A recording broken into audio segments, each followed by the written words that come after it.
Today we're speaking children and food. Quite often, children, they love the luxuries, they love to eat all the time. And what do we sometimes say? You've had enough.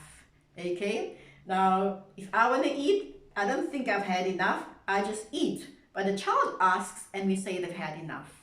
Now, what happens and why does a child want to eat? Children grow very fast. There's a lot of changes occurring inside the body, and particularly during the ages of, let's say, 2 to 3, major changes occur in the body. And if we do not nurture that with the right types of food, we can have problems later in life. More changes, much more serious changes occur between the ages of 5 to 7, where the nervous system is starting to mature. And with frantic calls these days of don't eat this and don't eat that, we deprive children often of sugar, which they need to grow, for the energy. We deprive them maybe of oil because we don't want to fry stuff in oil, we don't want to fry stuff or in butter or anything like it. We air fry it these days, and we do a great disservice to the development of the nervous system of the child. Now, when a child is very young, they start measuring the circumference of their head. Basically, they're looking at brain growth. And brain growth is dependent on fat, believe me. They need enough oils and fats in their diet, not too much of it, but enough of it to develop the nervous system adequately. If we see that the food is showing on the body that says they're getting a little bit too fat, then we can say we have to trim here and trim there.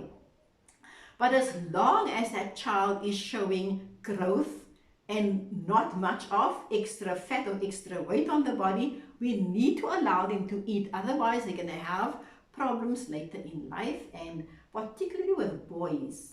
Depriving them of food, we'll see that their circumference is small and they will have certain weaknesses that we cannot predict, okay? That it may affect them being as males. It may affect them as being what we call macho. It may make them weaker persons as males because the nervous system hasn't developed adequately.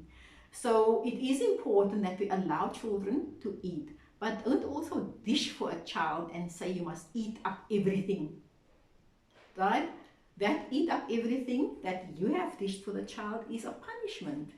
If the child has dished and it's a little bit too much, don't punish the child either, because they're still learning. It may be that I really felt hungry. Don't we as adults also do that sometimes? And we get that punishment on a child, but we don't punish ourselves if we do it.